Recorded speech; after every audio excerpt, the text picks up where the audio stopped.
My name is Genevieve Long. I live in Mayflower, Arkansas. On March 29th of the actual Pegasus rupture, I was picking my children up from school and noticed as I was coming down our highway that there was ditches that were every bit of knee-deep full of tar sands, and it was just flowing through our community. It traveled a mile underneath streets and interstates to get into our wetlands, and that's where the 210,000 gallons boiled up. And what did it smell like? What did you see? The smell was putrid. I mean, you basically had to hold your breath for the simple fact that it would take your breath away. It immediately make you lightheaded, eyes blurry, dizzy, just from these extreme toxins that were put out from the tar sand spill. And what kind of health impacts have you and your family had? Some of the health impacts that my family and I have had are, of course, respiratory issues, abdominal pain, nausea, vomiting, dizziness, confusion, joint pain, skin rashes, liver, kidney problems, and, ongoing migraines.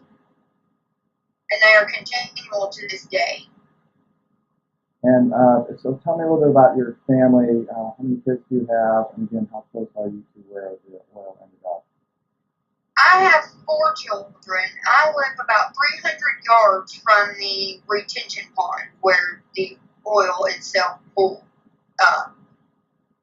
We have had no type of assistance. There was no evacuation that was indicted for this side of the community. Only the specific 22 homes were the only ones that were evacuated from our community.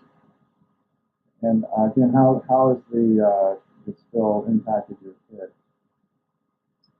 It has impacted our family and our children in multiple different ways. We don't get to enjoy nature like we used to.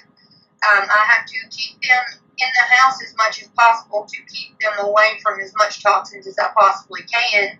When it comes to the weekends, I do my best to get them out of this town so they do get to breathe clean, fresh air every now and then. And what has Exxon or authorities, what have they offered you? Have they offered you any kind of compensation or anything?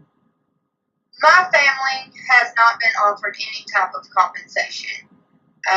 I have called Exxon, their claims department, and I was denied due to the fact that oil wasn't physically touching my property or the fact that the air quality was deemed safe for the companies that were working with Exxon. And what would you like to see happen? What do you think needs to be done in your community? I would like to see, as of right now, still immediate health assessments for the community members that have had health issues or could possibly incur health issues in the future from long-term effects of being exposed to these chemicals. They need to have, someone in the community that's going door to door to check and see if there are issues that have arisen that isn't being handled the way they should. There should be an immediate response. There should be multiple different ways on cleaning up the cleanup process itself. It's like if we weren't the 22, we were forgotten. As long as we weren't those 22 homes, there was nothing that happened or has been done to help our families or our health or our safety. And so are other people around you having health problems too? There are multiple different people that are having health issues. People that are actually behind the initial rupture site, that they also weren't evacuated either. People in the initial rupture site, and people throughout the community where we are around the continual work that the digging and the removing plants and ecological factors, we are continually being exposed.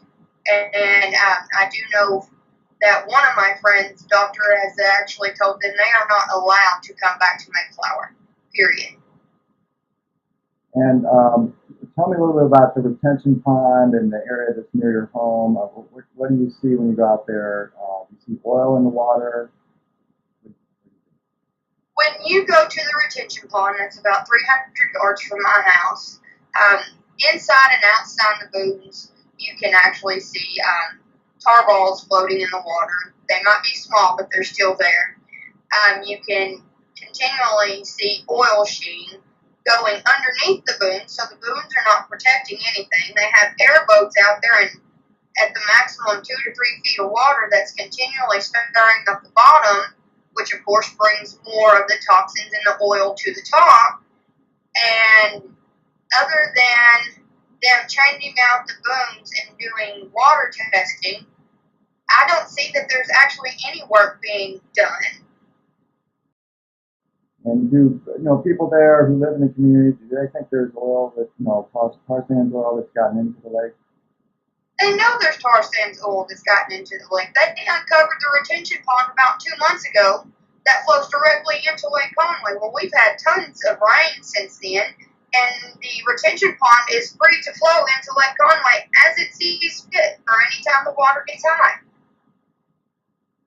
And how do you think this has impacted people's view of the Keystone Pipeline? Is it happening in your community? Happen elsewhere? In ways I know it has affected people's thoughts about the Keystone Pipeline and the simple fact that it's going to be carrying the exact same thing, and if there's no proper way to clean it up, health is at risk, the environment is at risk, our water is at risk. They know that there's no way to keep the pipeline from rupturing. It's not a matter of if, it's a matter of when. There's already been documentation that they are cutting corners on manufacturing the actual pipes that are going to be placed for the Keystone Pipeline if it is approved.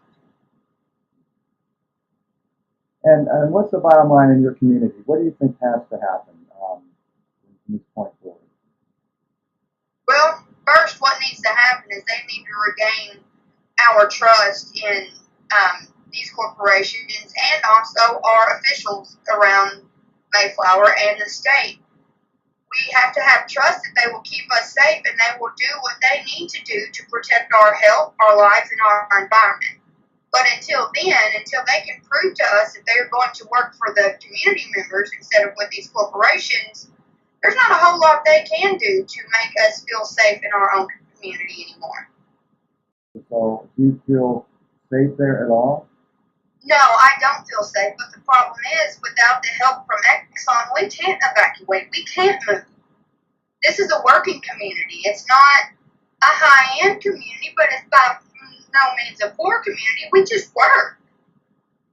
And we have to work to make ends meet, and some people in this community don't have health insurance. Well, if you don't have health insurance, you can't get the help you need without going into severe debt. So what's going to happen in the future, do you think? I don't know. Actually, I read an article this morning that says that Exxon is trying to get the state and federal government's lawsuits dismissed. They are trying to fight their way out of it every which way they know possible, and it's going to take our government officials to stand up and say, no, you caused this, you deal with the repercussions, whatever they are. You are this company, you are at fault, this was your pipeline, it is your responsibility.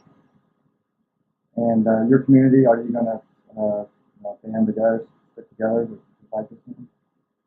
Oh, we're not giving up. We're going to fight until we see fit that processes have been done the way that they should have been done. We're not going to give up, because if we give up, they win. And when they win, that just gives them more leverage to be able to do this same thing to other communities or other states.